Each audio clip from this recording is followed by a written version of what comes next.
Hey bag ladies, so I've had a lot of requests for some more behind the scenes views, and so today I wanted to show you all the process behind getting a sewing pattern ready from start to finish. And so my very first step is usually I like to sit on the couch or lay in bed, take a piece of scrap paper and a pen and just sketch out a very basic drawing of what I want the finished bag to look like. So here's one of my recent sketches. As you can see, the drawing of the bag is very rudimentary. I'm not so good at drawing, and so I've drawn the bag. In my head, it's definitely more fleshed out how it looks, but I've got the measurements approximately of what I want the bag to look like just based on past bags, how I know the sizing comes into play. This is about where I'm shooting for as far as the size of the finished bag.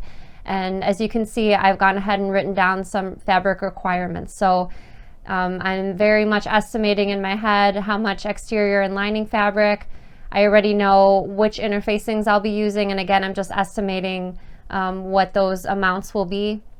So I've got my foam interfacing, my shape flex, and also the Peltex down here. And usually my Peltex is listed as optional. And then I'll also go ahead and write down any purse hardware, zippers, or any other things that I think that I'll need. And again, the zipper is usually optional. That'll be more specific when I get down to actually sewing the bag. So as you can see, the second half of the page, I've written down my exterior and lining pattern pieces and which pieces I think I'll need for each one. And often they'll need actual physical pattern pieces, and sometimes they'll be measurements. So for example, this accordion piece right here, that'll probably be a rectangle, so that'll be a measurement in the pattern instead of an actual template represented. So that's the start to the brand new pattern. And then sometimes, depending on what kind of pattern I'm working on, but if it's a short one, I like to do this. So on the back of the paper, I've gone ahead and written down the different sections in the pattern. And I've also written notes down for myself so that I don't forget to add a certain step in the pattern, because sometimes I get really excited about a new idea and I know that I want, for example, some snaps in this portion, but sometimes when I get down to turning the computer on and starting to write, I'll forget to add the snaps. So I wrote myself little notes for each section. Depending on the pattern, most of my pattern instructions, each section is between 3 steps to 15 steps. So again, these are just the sections written out, and they'll each have a list of steps underneath them. So after I have these all sketched out, I'll take myself over to the computer and open up my software and start writing the pattern. Okay, so once I've got my initial sketch and idea finished, I move over to the computer and I'll start writing the sewing instructions. Okay, so the software that I use for the sewing instructions is called Adobe InDesign, and this software is strictly for layouts. So layouts of books, layouts of brochures.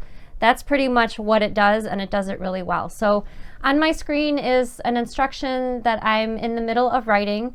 And as you can see, let's look at step number 8 over here. I've just written each step's instructions, and to the left of this step, I have a blank box with an X through it. So later on, when I go ahead and make the bag and I shoot my step photos, I'll come back and drop a photo in the corresponding box matching that step. But for now, I don't have the photos prepared yet at this point. So I went ahead and I finished writing the entire pattern, and as you'll notice, the blue text where it says right here, assemble the lining, that's just the section of the steps. So every step that follows that section is corresponding to assembling the lining. Okay, so after I have my pattern instructions fully written out, I'll move over to a different bit of software. This one's called Adobe Illustrator, and Adobe Illustrator is for drawing. So this is where I'll draw my pattern pieces. So I've got a document opened up in Adobe Illustrator. This was something that I was working on for Court Club for the eyeglass case. And basically I actually use a mouse. I'm a little bit old-fashioned. I know a lot of people use a writing tool, a stylus, but I just like using my mouse. That's how I learned how to do it, and that's how I continue doing it to this day. And so if I know the size of my pattern pieces, I'll place a rectangle on my artboard just so I can use that as a guide, and then I'll go ahead and draw some curved edges to it, and I can always remove the rectangle later. So for example, if I need to make the corner of a bag, I'll just draw using a tool, and basically I could sit here for a few hours drawing the pattern pieces till I have all of them. So it's a little bit more in depth of a process, but this is the software that I use to draw the pattern pieces, and after I finish drawing the pattern pieces, then it's time to cut fabric out and start sewing. Okay, so once I have the instructions finished, it's time to get to sewing the bag. So while I'm sewing the bag, I'm also taking the step photos. So normally the night before, I cut out all of my fabric and interfacing and attach the fabric to the interfacing because it normally takes me 2 to 3 hours. So I like to have it done at least the day before, and then so I can start the work day just by sewing. So as I sew each step, I have my camera ready, and this is actually where I take the step photos, just right here. So I get the camera ready and I take a photo after I finish every single step.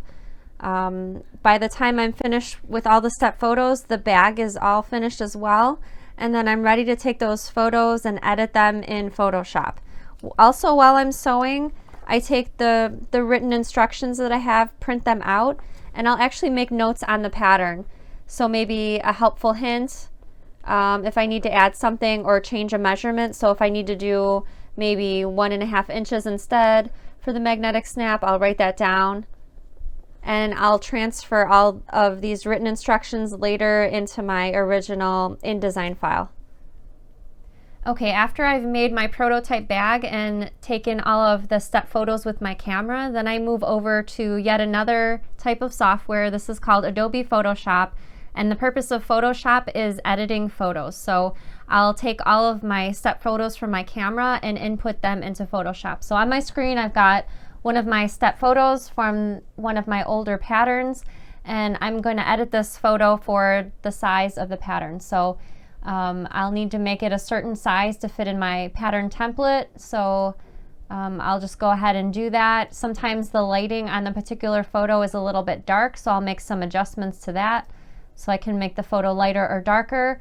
I can also put some text on the screen. So for instance, if I want to call attention to the fact that you need to sew this with a 1/2 inch seam allowance perhaps, I'll go ahead and type that on the screen as well. So I can do all of those things in Photoshop, and then I'll go ahead and open my pattern instructions and place those photos next to the instructions that I had already written. Okay, now that all my photos are edited, I'll go back into InDesign, which is where I had my instructions written, and I'll just drop all of those photos next to the step where they should go. So here's a pattern open on my computer screen, and here's where I've dropped all of the photographs next to the correct step in the instructions. So if you recall from before, these boxes were just blank with an X through them, and now they have all of the photos filled in. After the initial pattern is finished with all of the instructions and the step photos, then I'll send the pattern out to my pattern testers, and I usually give them about 3 weeks to work on the pattern before returning the feedback to me. So the types of feedback that I'm looking for is if each of the steps makes sense, if the supply list is accurate. For instance, if I say that you need 1 yard of exterior fabric and maybe you needed 1.5 yards, those are the kinds of things that I'm looking for, and any kind of errors in the patterns, typos especially. If they found, for instance, that I asked for them to place the magnetic snap 1 inch down from the top of the bag and they thought it would be better at 1.5 inches, those are the kinds of things that they let me know in the pattern instructions, as well as the typical things like if everything printed out okay, if all of the steps were present, and if everything made sense. That's the most important thing, because the steps need to make sense to everybody, and everybody, no matter what skill level, should be able to read them and make sense of the instructions. So I've got one of my tester emails open on my screen, and these are just some of the comments that I received for a recent pattern test. And so they just let me know, for instance, right here, page 6, step 15, the third photo doesn't show leaving the 8-inch opening for turning, so they're just letting me know that I need to add some notation on the photo, maybe text or an arrow showing how something is done in that step photo, and any corrections. For instance, right here, they say page 9, the heading says assemble the front pocket, but the instructions are for making the tabs. So just basic corrections that they're giving me, and that's really helpful for me when editing the final pattern. Okay, so after I go through all of the tester notes, and I try to do that in the same day just so everything's fresh in my mind, but I'll open the original pattern instructions back up in InDesign and input any corrections. So if I've made any errors or typos, of course I fix those immediately. But sometimes going through the tester notes, some of the feedback that I'm getting is subjective. So for instance, if they'll make a suggestion, I like to sew the flap this way, or this is what I did instead. I just have to take that into consideration with what I had in mind for the pattern in the first place. So I just sort of have to weigh in my mind, especially if there's conflicting feedback from the testers. Maybe some of the testers liked to sew it this way, and they didn't like my other option that I gave. So I just have to kind of make the final call and decide what will go in the finished pattern. So I have InDesign open up on my computer, and I just go ahead and change any of the text that I need to change, fix any of the typos, add anything if I need to add any helpful hints, which I usually place in red. So I'll do that based on the tester feedback that I've gotten. Okay, besides having the pattern finished, I need to take my camera. Usually I like to go outside and take photos of the bag. So we have a wooden fence next to our house, and I like to hang the bags on the fence and take photos that way. We also live down the street from a school, and the cement steps going up to the school is another place that I like to lay my bags out and take photographs, especially if the bag comes in multiple sizes. So if there's a small, medium, and large bag, having them set out on the stairs is a good way that I can get all of the bags in the same shot. So usually it takes me a few hours to get the pictures that I like. I prefer shooting outside so I can get some natural light, and I also prefer an overcast day so that I don't have sunlight blaring on the project. So taking the photos is probably my least favorite part of this process, just because I feel like I'm not so good, and it takes me probably twice as long as it would take somebody who was better at taking photographs, but it has to be done because people like to see the photos of the finished projects. Okay, so at this point we're in the home stretch as far as preparing the pattern. There's usually a couple more things that I need to finish, and as per usual, a lot of the things that I need to do are on the computer. So one of the things that I do to prepare a new pattern for release is get a blog post ready. So the blog post has information about the pattern. It has all of the photographs that I've taken myself, so just different views of what the bag looks like. And I also post photos from my pattern testers. So I've got on my computer my website back end open, and here's just some photographs. These are some of my own photographs, and then all of the tester photos, and then I have the tester's name, and if they have social media, the link to their social media. So you'll see on my blog posts all of the tester photos, and I always think it's really helpful, and I'm appreciative to have these tester photos to post, because as you can see, everyone uses different fabrics in their project, and sometimes I feel like the fabric can sort of change your mind about the sewing pattern. Maybe the bag that I made is not to your fabric taste, but maybe you'll see it in one of the pattern testers versions, and it'll change your mind and you'll really fall in love with the pattern. So preparing the blog post is always super important for getting the pattern ready for public release. Okay, last but not least, I get my website ready for the product listing, and so we usually shoot a trailer video for new patterns since we've been doing videos in the last almost 1 year. So Danny and I shoot trailer videos. We just shoot about a 1-minute video showing what the bag looks like, and I'll explain during the video what details and techniques you'll learn. So for instance, if you'll be making a zipper pocket or an adjustable strap, I find it's helpful to have that presented in a video as well, just so people fully understand, and they can also get little sneak peeks of what the video looks like for that particular pattern.